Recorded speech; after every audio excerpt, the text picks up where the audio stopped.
What is going on, friends? Matt Carter here, that YouTube realtor, and welcome back to my channel where we talk about everything real estate related and specifically pertaining to the London and surrounding area where I do most of my work.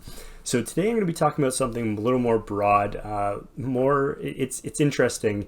A lot of us in our industries and the career paths that we take, we all have our own jargon, our own terminology for everything that we talk about on a day-to-day basis. So whether you're in the medical field, logistics, finance, doesn't matter what it is, everybody kind of has their own terms and jargon that they talk about on a day-to-day basis.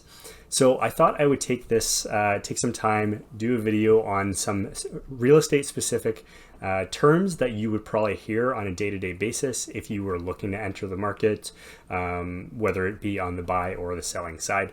So what I'm going to be talking about today is going to be pertaining to the typical buy and sell. There's a lot more terms I won't go into today. I could be on here for over an hour talking about it if I did, but I'm going to go over a lot of the most common terms that you're going to hear on a day-to-day basis if you were looking to buy or sell your house. So I'm going to break it up into a couple different subsections here. I'm going to talk about general terms. I'm going to talk about offer specific terms, and then I'm going to also talk about mortgage and financing specific terms because there's a lot that go along with that, so I feel like it needs its own section. So let's start off with the general terms, and we're going to start with a buyer representation agreement. So this is going to be the actual paperwork. If you're looking to purchase a home, you're going to sign with your realtor that you're working with, which outlines your contract and your relationship with that realtor, the duration of it, where the search is going to be taking place, the commission that realtor is entitled to, as well as a few other details and terms that you can go into with your realtor and get the explanation for.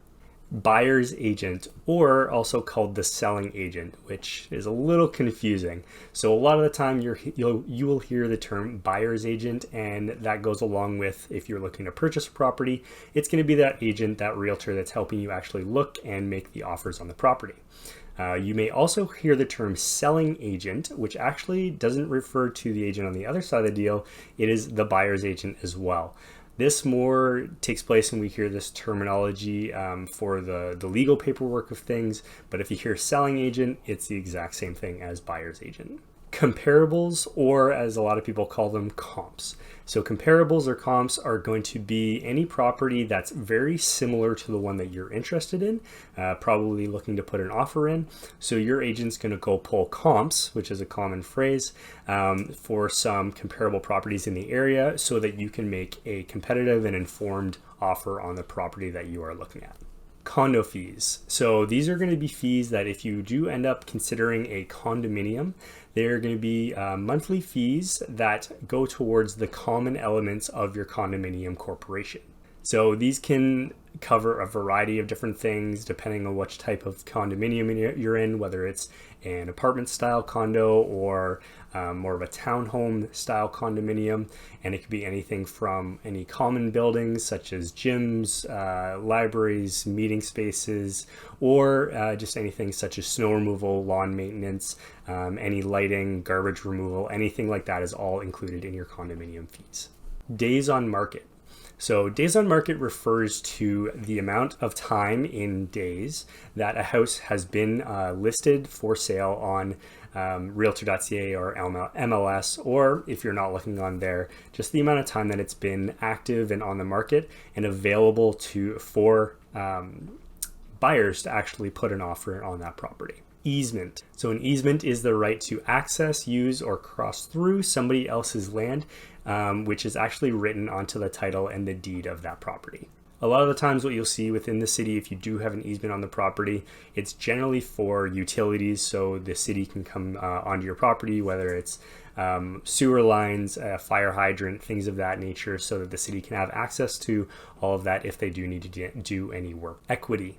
So a lot of people talk about having equity in their home, and all that really means is the difference in the amount of mortgage that you still owe on that property and the actual value of that property. So if you don't have a mortgage on your property, say you've paid it off or you paid all cash for the home, your equity is the total worth, the market value of that home. Otherwise, if you do have a portion of a mortgage, let's say your home is worth $500,000 and you have $200,000 of mortgage on that house, you have $300,000 of equity in that house.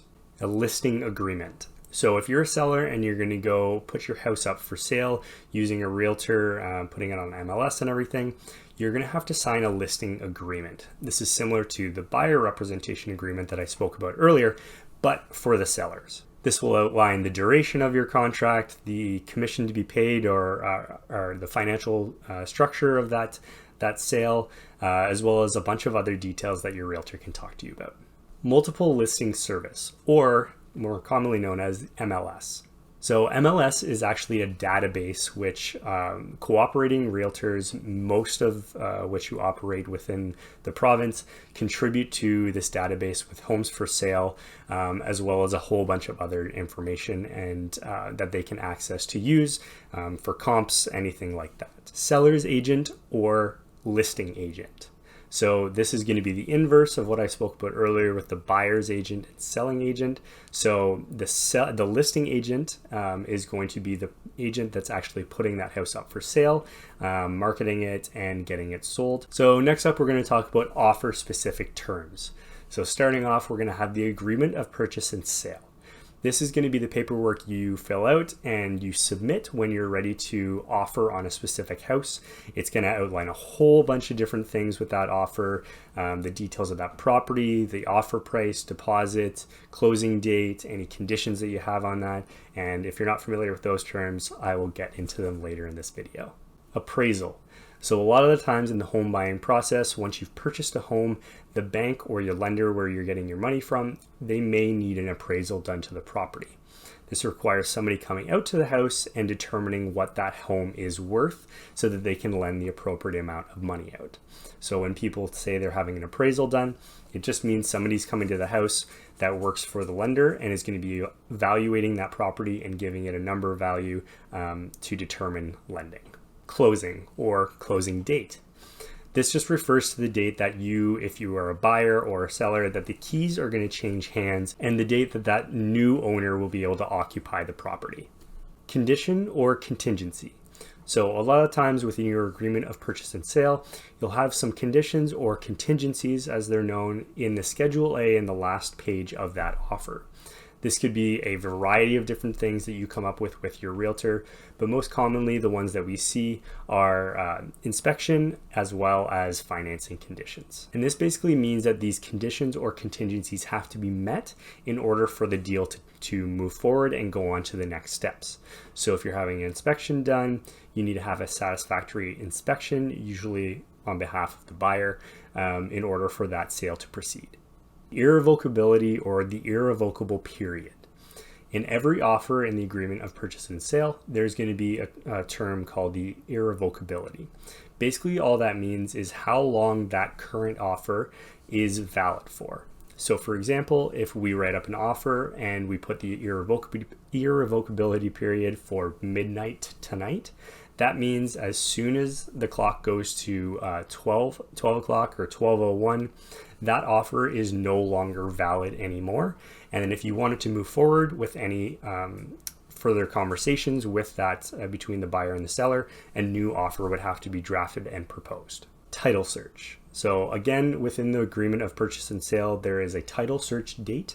And all this means is it's the date that the lawyers who is reviewing the file has to complete the title search.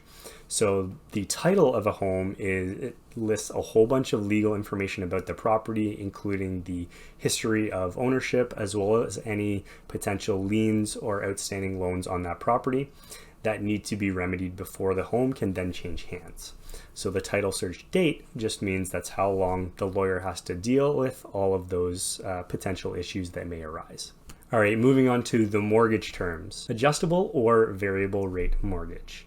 So what this means is the interest rate on the mortgage that you apply for can change over the lifespan of that loan.